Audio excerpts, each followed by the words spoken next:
Good evening. Welcome to Defacto Review, a weekly roundup of news and current affairs here in Mongolia. Mr. Gerald Defacto is on business trip and will join us on March 17th. And during that time, Mr. Erdenet Alter from the Independent Research Institute of Mongolia will be joining you. Good evening, Mr. Erdenet. Good evening. And I'm Anand Tumurtaga.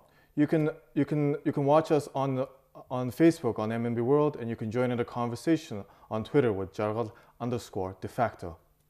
Today in our program, 29 out of the 7 state special funds will be shut down after the government investigation of the disappropriation of those funds. Are the funds in the wrong for giving out loans, or is the fault of the politicians for taking out those loans? On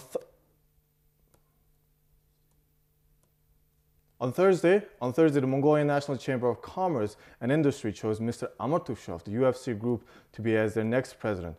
Will he bring about much-needed influence to the business sector in Mongolia? 49% of the privatization document of the Erdenet Mining Corporation will be unclassified. How will this decision help Mongolian public at large? All that and more in today's program.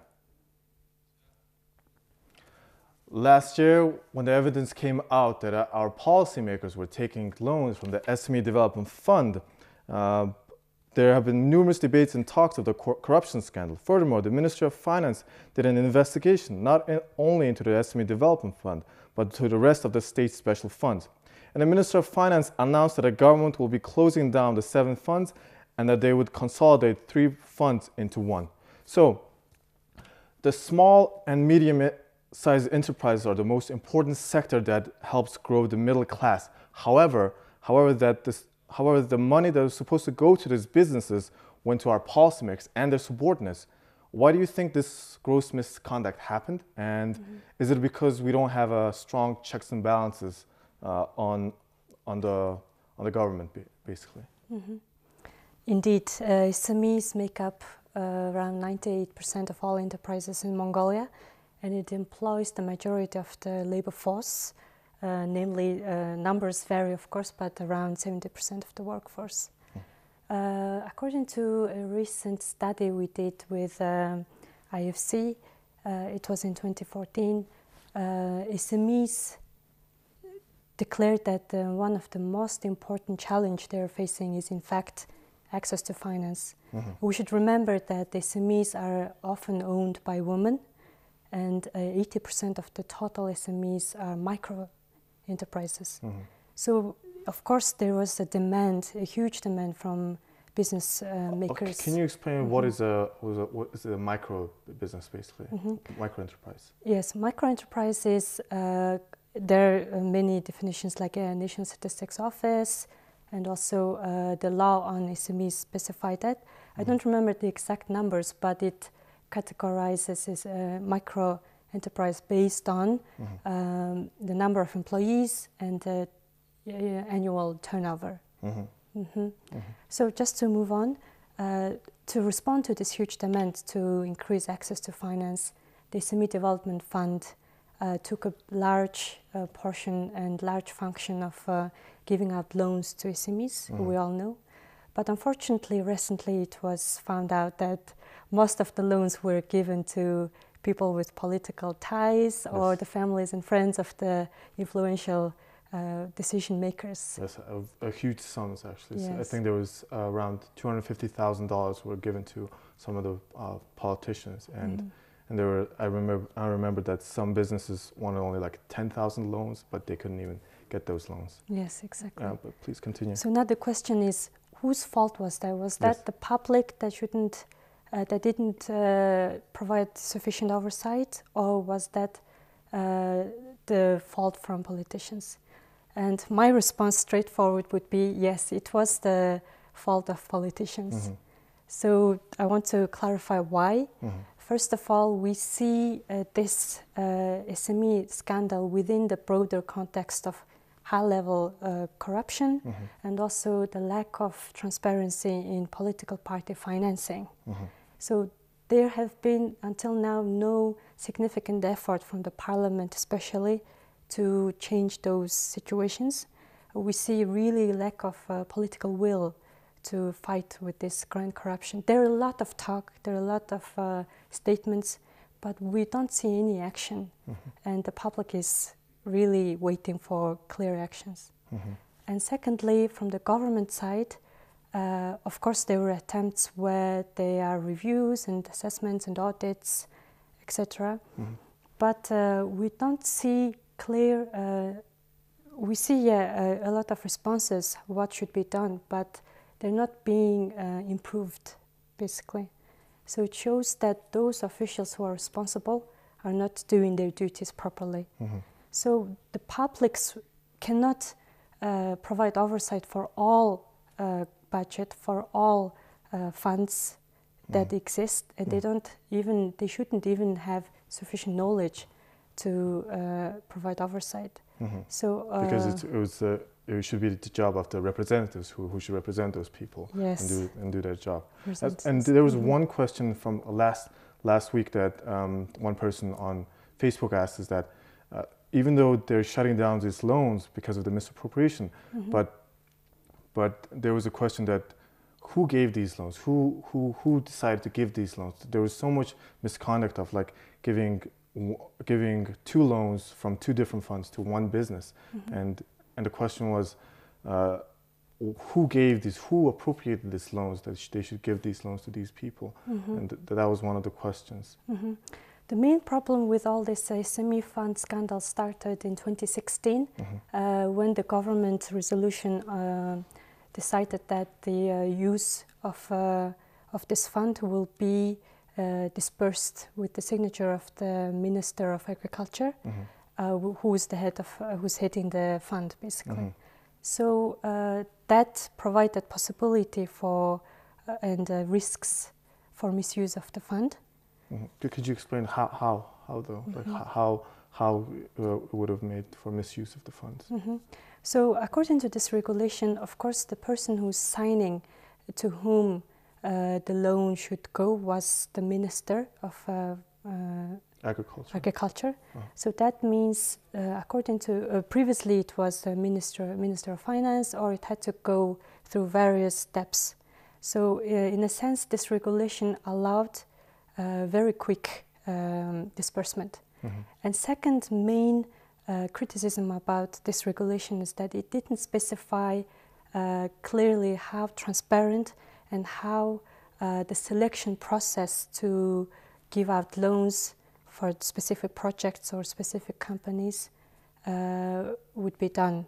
So there is a huge gap in providing transparency and also ensuring civil society oversight during the selection process, especially from the professional associations or business associations themselves. Their representation was really not there in the selection process.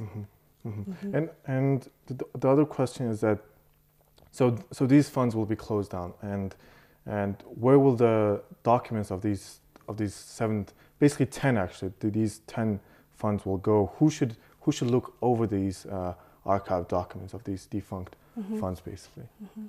So according to the Mongolian law on special funds, such as the SME fund, and there are another around 27 funds that have been existing, this special fund is part of the general state budget. So all process and including archiving should go according to the state budget law. Who should keep it? We know that the main governing body for these funds are the responsible ministers. So the Minister of Agriculture should be responsible for keeping those fund information, as well as the Minister of Finance and State Audit Agency Office, of course, because they provide the oversight. So as a researcher, can you give us examples of like how developing democratic nations deal with SMEs? How do they treat their SMEs in regards to like these kind of situations, basically?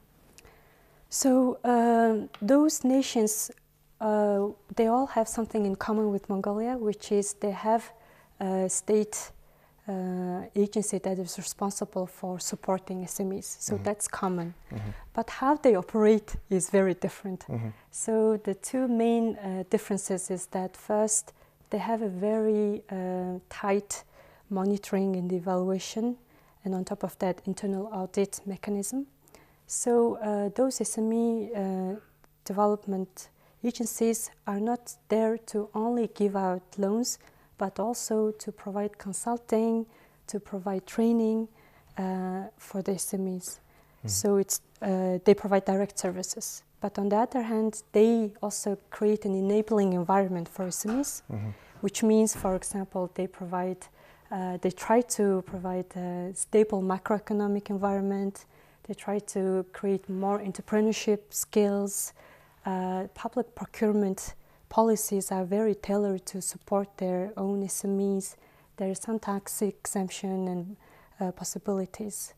So if I summarize, it's not just giving out loans to their own families and friends, but more about reaching out those who really need help, not directly, but also in the long term, and by being exemplary in their accountability mechanisms. So the last question to close out this topic is, how can Mongolia become those things? Like, how can Mongolia have those elements? How can Mongolia have those elements of those checks and balances from the public and from the government to sustain a growing SMEs in Mongolia? Yes. So I should highlight that the legal environment allowing for this accountability and really honest kind of operation is existing. In fact, there were a lot of reviews who said that what should be changed. But now what needs to be changed is that there should be real commitment from the government and also politicians to provide budget or at least some kind of strengthening their internal monitoring and evaluation mechanism. If we look at the state budget dispersed for evaluation, there is almost none. So we only focus on some procedural audits, but not really on the results and effects of these kind of funds or public. And another thing that needs to be done is that, of course, they should improve, but on top of that, the public is really waiting for clear sanctions. So those who are in fault need to be sanctioned. Measures need to be taken. And not only that, the government and the parliament need to report to the people what are their action plan and what are the strategies to mitigate what happened, and then regularly report to the public.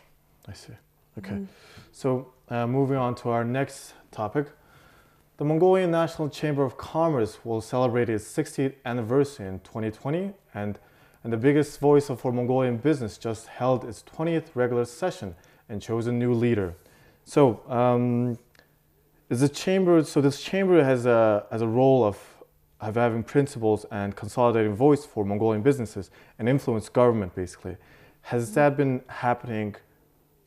Has that been basically happening since the chamber been present? Because the previous president was criticized with basically that he was not a very strong voice for businesses, and maybe that's why he lost this election process.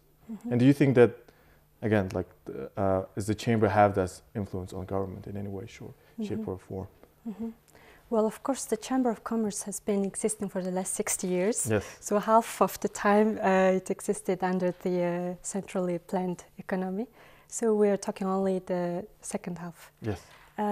So to answer your question, how effective the Chamber has been to consolidate the voice of businesses and influencing policies, it's really hard to provide a straightforward answer. I was expecting to read this kind of information from the Chamber of Commerce annual report, but I found that the annual report gives a really good list of activities they have conducted and how many laws and policies the Chamber provided input or comments. But there is really lack of information on what has been changed as a result of the Chamber participating and providing comments to those laws and regulations. So I wasn't able to really find clear data or information on what has been the effectiveness of the Chamber. But as a normal citizen and observing the Chamber activities, I think they are doing what they can within the given circumstances. And of course, there are a lot of improvements. Just like I said, what overall change they want to make, not just what kind of activities they should be doing. So there's around about 180,000 enterprises in Mongolia, but there's only like 3,500 enterprises that are part of the chamber.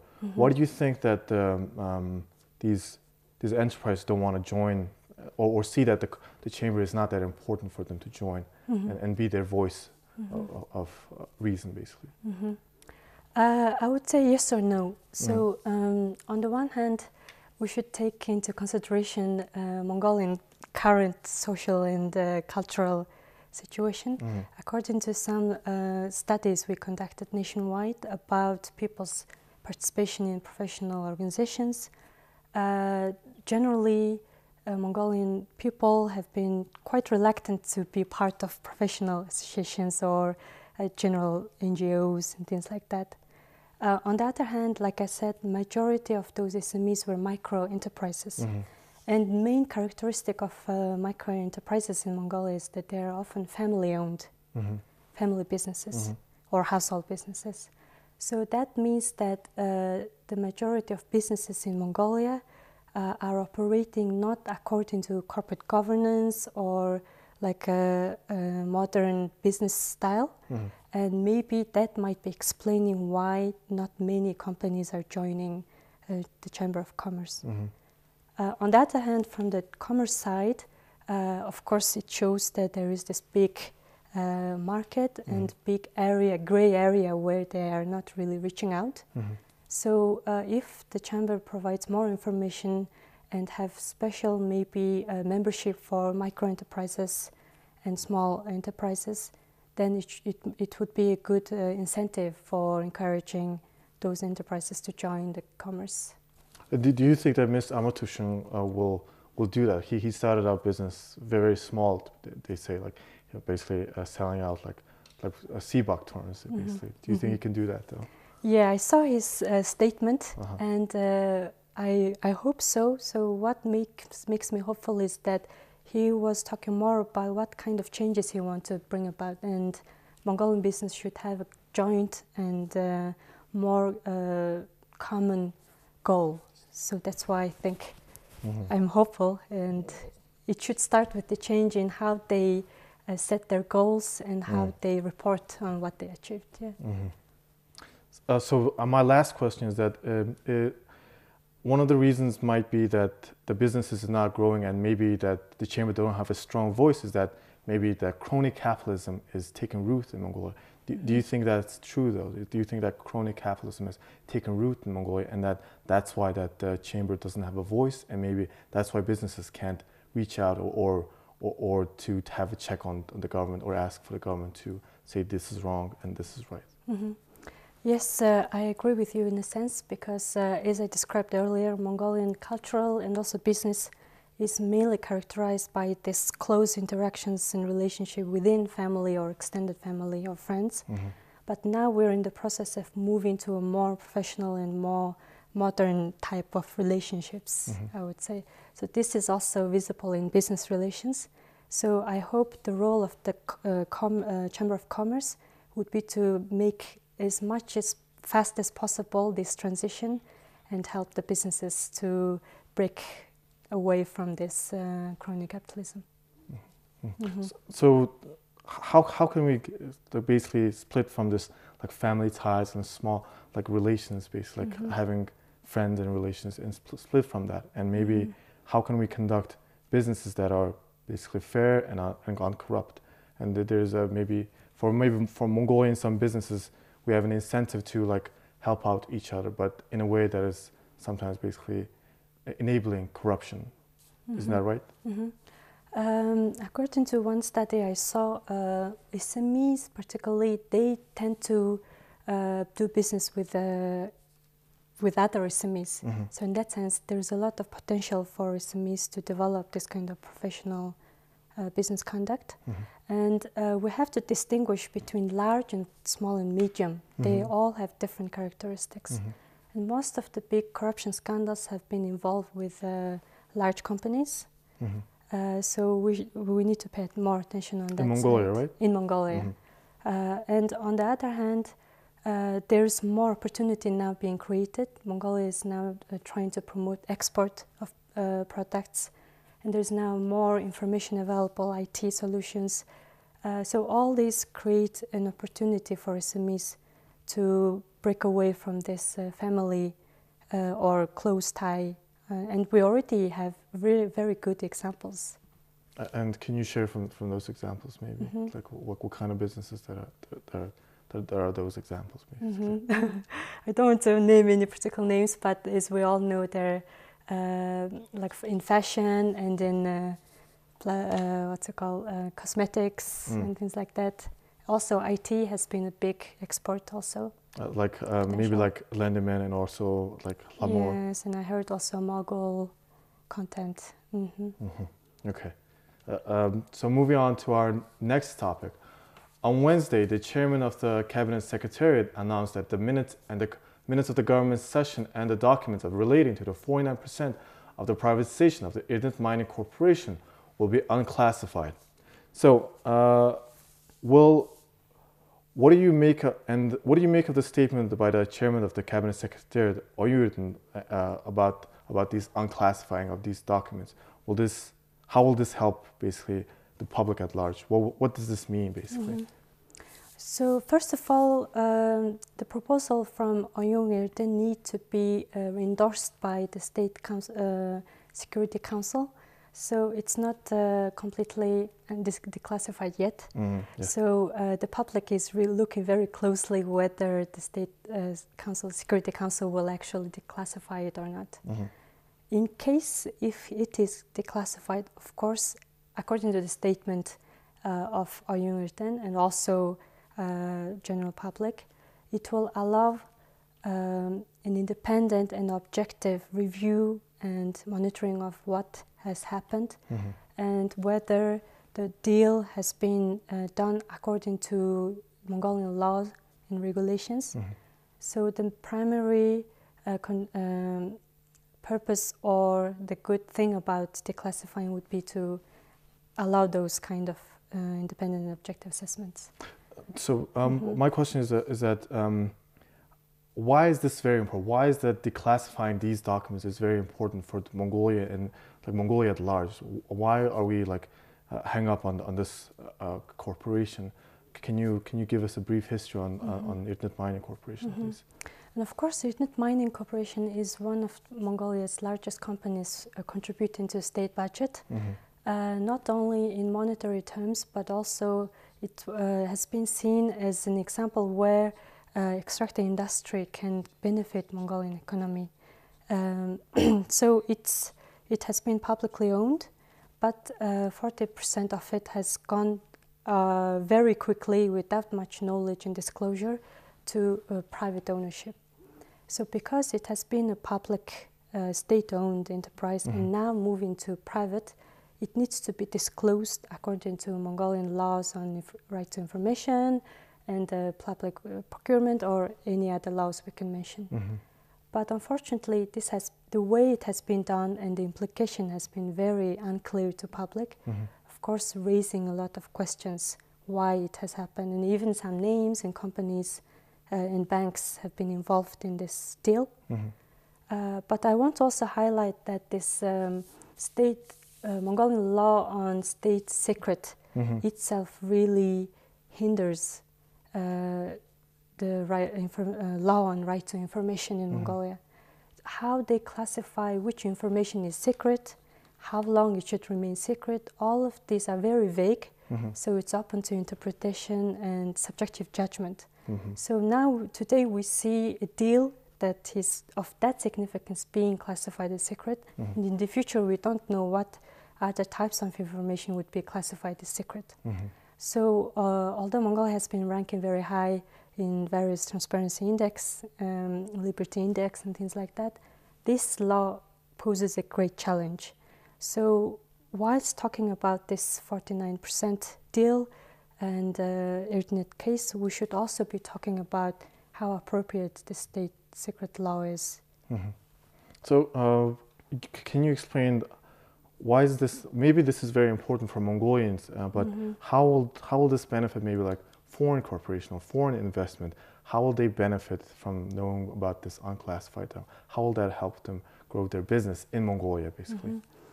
First of all, being transparent will it's a first step to gain public support and public trust in business and industries. So one of the main problems in foreign direct investment, especially in mining and extractive sector, is that the trust issue between both the government and the company, and also public and the government, public and the company. So there's this distrust among all actors. So having disclosed information will be the first step to improve trust. It's not sufficient, but it's necessary. So, okay, again, like, can you tell us about, so this mine has been providing a lot of the state budget for Mongolia, basically. And there was a huge dispute in, I think, in 2017, when Mongolian Copper tried to take possession of the 49%. And the state ruled that 49% should not go to Mongolian Copper. But they took the government to court, and then they basically got that 49%. How do you see that? How do you see that playing out? Basically, it says that that the Mongolian Copper had connections with Trade Development Bank, and that they were using this as a leverage to take the company. And the court ruled that Mongolian Copper and Trade Development Bank had no connections. But Ayurveda stated that in the declassifying stated that they did have connections. And what does that mean, basically? What does that mean, basically, for Mongolia and for this unclassifying of this document? So unclassifying this document in the technical sense, first of all, it will provide evidence for any court procedures. At the moment, without this information, the way the court decisions have been based on only some of information, not all of it. So in that sense, it will give an important evidence to decide whether there is a direct connection between the Mongolian Copper Corporation or Copper Mongolia or the Trade and Development Bank. So this will provide this huge important evidence. But on top of that, the major problem we discussed earlier, also the high level political corruption, this can be examined through this case as well. So I think we're all waiting for the declassification of these documents and hope that brings a good change to Mongolia. Well, that's all the time we have for today. Thanks for watching us on MMB World, and this has been Defacto Review. We'll see you next week. Goodbye.